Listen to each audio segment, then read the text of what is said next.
Hello, this is Essie, the rich woman. Today is Wednesday. It's like 6 something. I think it's around like 6:15 p.m. I'm in the parking lot at the mall.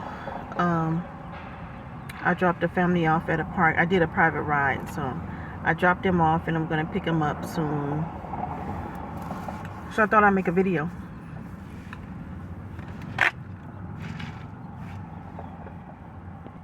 I just got through eating, so I have food in my mouth still. But I found out that I am a diabetic, which I knew I was going to be when I went and had the last blood taken.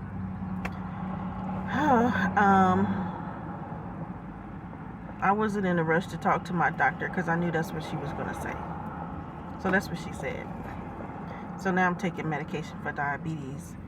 But I stopped drinking sodas because I know what did it. It's the Coke. I love Coca-Cola. And I didn't even used to drink Coca-Cola. I blame my mother. I didn't even used to drink Coca-Cola. I used to drink like RC, soda like that. I think I drank a lot of RC. I know I did.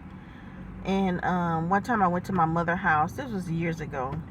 I went to my mother's house and she said, she was telling me how good the Coca-Cola tastes in the bottle when you put it in the freezer. She said it's like a slushy. She said it's so good. And she said, you want one? I said, yeah. So she gave me a Coca-Cola and it was like a slushy. It was so amazing. And I was hooked ever since on Coca-Colas. And so now I have diabetes and I know it's from the Coca-Cola. I watched a documentary and they were talking about Mexicans in Mexico and how much Coca-Cola they drink. They got Coca-Cola signs everywhere in Mexico. I don't know what part of Mexico, but they're everywhere. This area that they were showing in Mexico, they was the signs Coca-Cola everywhere. And they was like, the people are dropping like flies because of diabetes. And they said it was because of the Coca-Cola. And so now, but my doctor said I can, turn it around if I start eating right and stuff. And so that's what I'm going to do. I'm dropping the Coca-Colas. You know what? I should just not drink Coca-Cola at all because it's so addicting. And I can drink the other sodas, like I can drink a Sprite. I'm not addicted to the other sodas like I am the Coca-Cola, But I think I'm just gonna have to drop Coca-Cola, period. And I said I would drink have one day where I can drink a soda, Right now I'm not drinking none, but I need to have like self-control and not be addicted to anything, be able to, yeah, I want this, no, I don't want that, and not be addicted to get it. But I think if I just let go of the Coca-Colas and then every now and then I may have, once a week, I may have like a Sprite, or I'm not even that fond of 7-Ups, or ginger ale, and Pepsis are flat to me. I love strawberry sodas. So something like that. But I think I'm done with them Coca-Colas, period. Because I know that's what did it. So I've been drinking nothing but water. I haven't had no, not even juice or anything. Just water. And I bought fruit and everything. And I'm trying to eat better. Because I'm going to get rid of these diabetes.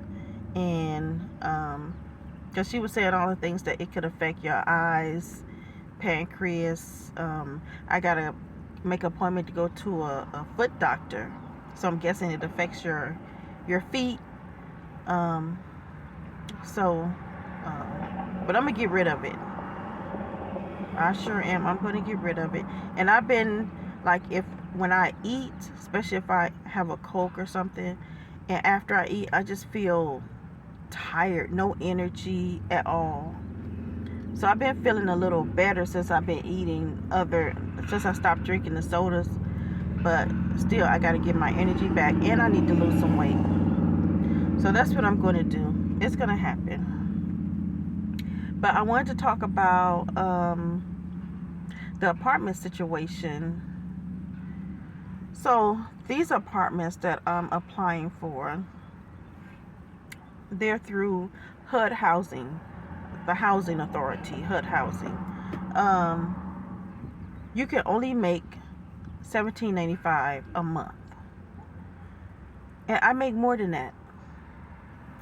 And so the information they wanted, my income from Uber for January, February, which I turned that in. They wanted my Cash App for February, turned that in. Then they asked for bank statement for March. Was it March? Yeah. Turned that in. Now they're asking for March Cash App and I think bank statement for February. And then they saw, when I turned in the March bank statement, they saw Etsy on there. So now they want me to turn in what I made on Etsy for February and March. And it's really getting on my nerves. I'm like, well, I don't want to go through this HUD housing. I just let us go through Section 8. But he's saying what did he say? I was number, I don't know, in the hundreds for Section 8. I said, well, is it like me being homeless? Can that move me up on the list of the Section 8? I don't know. I don't think he really knows. But so the other man was saying that, because it was 2 men came to my car today, the 2 men I've been dealing with, and so they work for a corporation that helps get homeless people into housing and stuff. And so I was like through the city. So I was like, well, I had texted them and told them, well, maybe I could just do it on my own, find like my own low income apartment and try to move in like that. But they came to my car today, was, trying to say, this is when you apply for anywhere to live, you got to turn in all this paperwork. He was like, even when you buy a house. And I understand, like, when you buy a house, yeah, you do have to turn in a whole bunch of stuff when you buy a house. But when you go to rent a regular apartment, you don't have to turn in all that stuff. I used to rent apartments. They did not ask for all of that stuff, so they were just asking for January, February.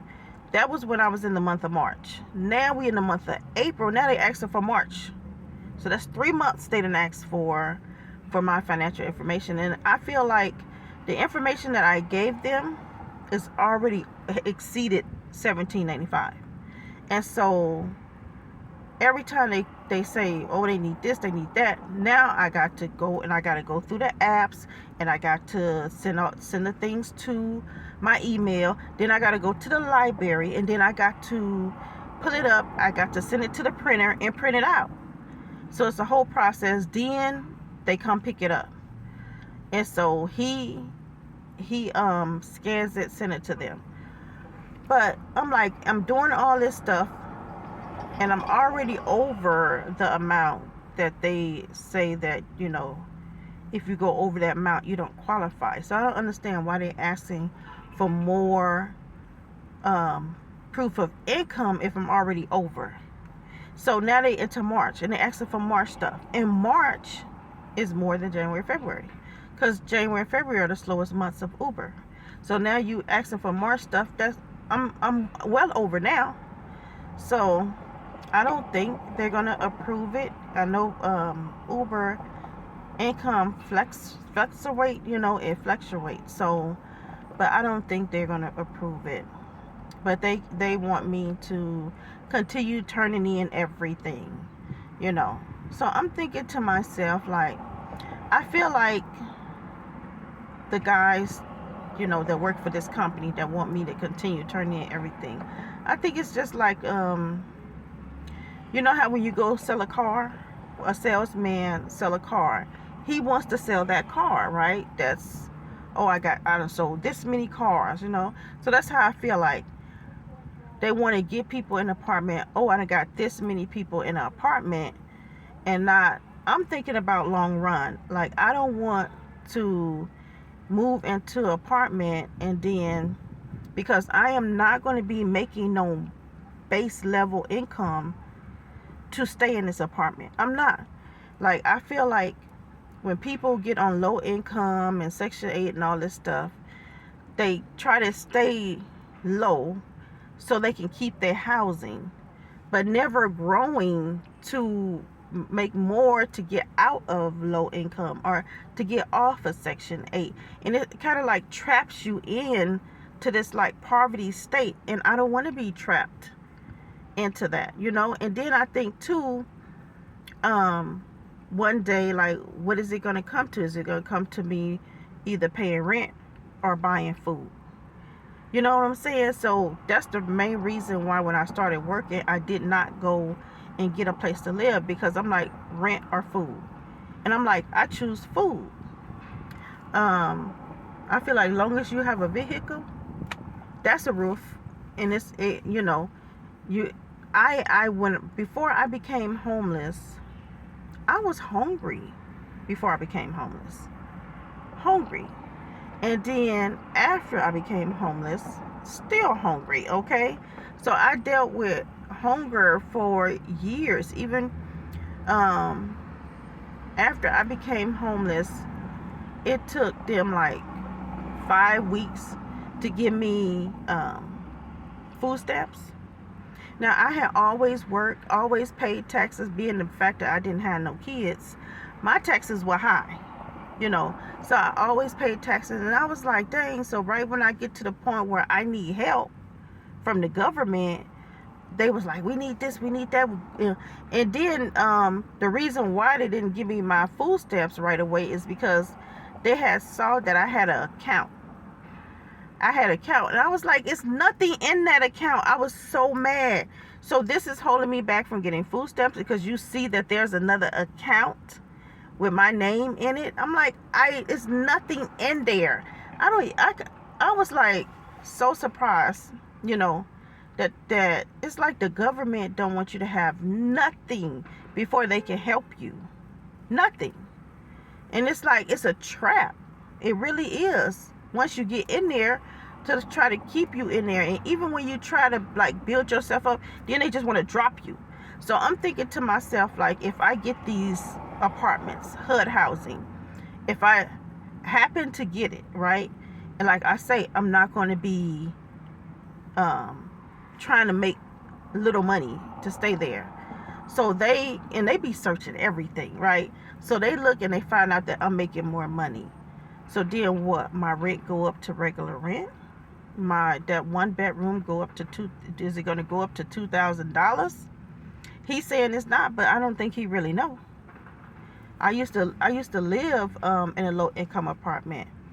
And when I started making more money, when I started doing overtime and stuff, and every year they would look at our finances, they raised my rent. And that was a low income. And I wasn't on Section 8 at the time, but they raised my rent.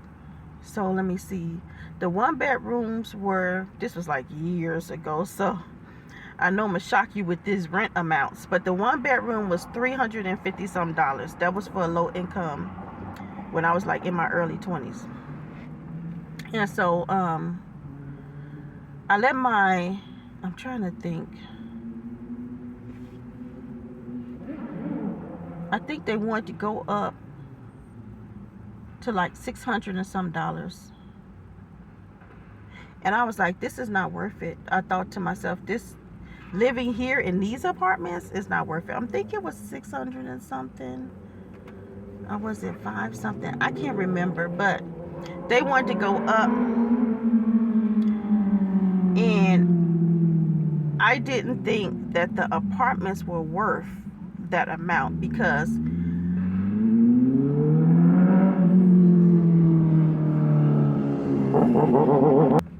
I can't stand these loud motorcycles. But anyway, the apartment was low income. So another thing that's bothering me too is low income. I live in, let me see, 2 apartments. One wasn't low income, but it might as well be, and the rent was kind of low. And then another apartment was low income, and they had their own Section 8. I had noticed, and then when I moved to Orange County, I was paying like regular rent. So I had noticed when I was in the low income apartments, it was a lot of mess. It was just a whole bunch of mess going on in those apartments. And even when you mind your own business, like I did not talk to nobody up in the apartment. I go to work and I come home. And I had even had people trying to start mess with me just from going to work and coming home, because a lot of people didn't work. They didn't work, or or if they did work, it's very little bit, because that's how it is when you live in low income or Section 8 housing.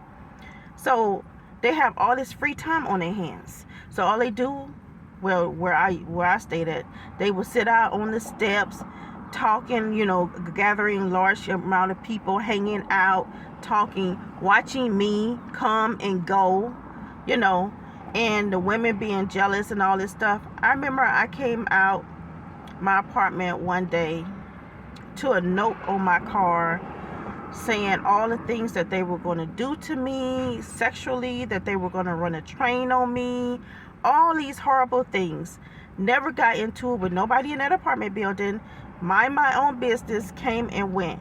And I knew, I guess they said women intuition, but I knew that a man didn't write that. Men did not write that letter. I knew it was women.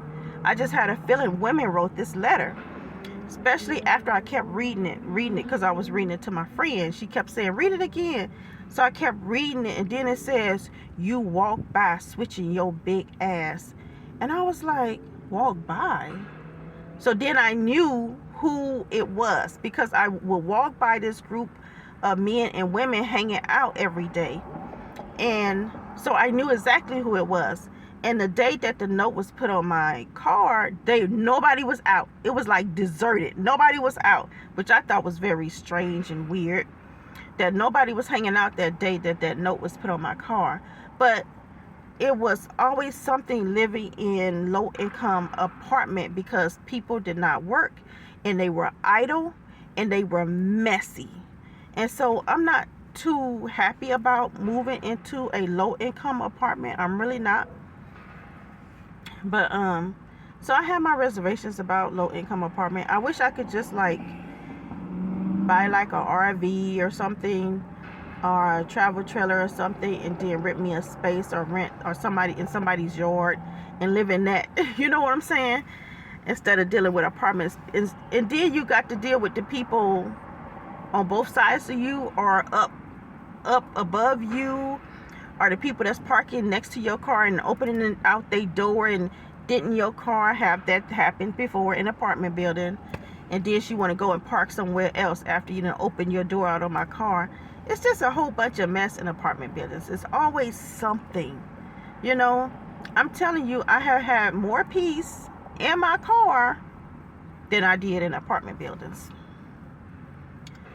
So, but I think these men are more worried about getting people in apartments and getting that, oh, I done got these many people, homeless people in apartments, instead of like, are you worrying about if that person is going to have to decide one day whether it comes to rent or food?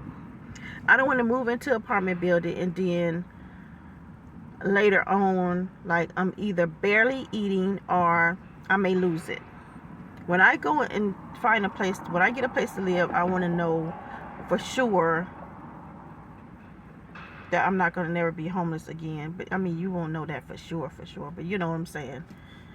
I don't want to move into an apartment with uncertainty, but I don't know. So now they're asking for March, and it's just going to go up from there. it's going to be more money that I'm making that they're going to see. So I don't know, I might just try to apply. Like I say, I'm not really all that keen about moving into apartments anyway. I'm not. It was always something when you live in apartments.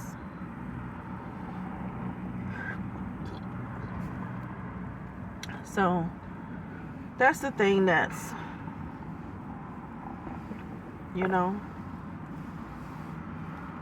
that's bothering me right now. Let me see what time it is. Okay. Oh, it's time for me to go. So, yeah, I'll keep you guys posted. I don't think I'm going to get those apartments.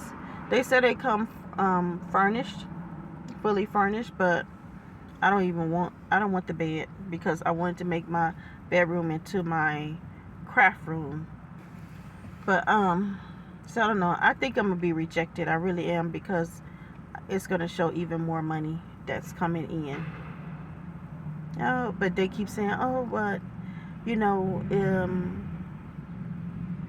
we just gonna tell them that your income, you know, fluctuates. Your Uber income fluctuates. Yeah, it does fluctuate, but still, I don't think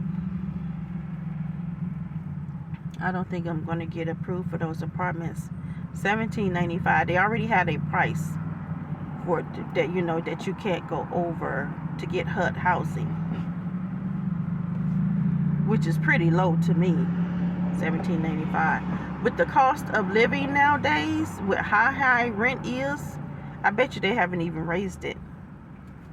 I bet you HUD housing has not raised it. It's still probably been at $17.95 for years. Anyway, let me go pick up these people. I'll talk to you guys in another video. Bye.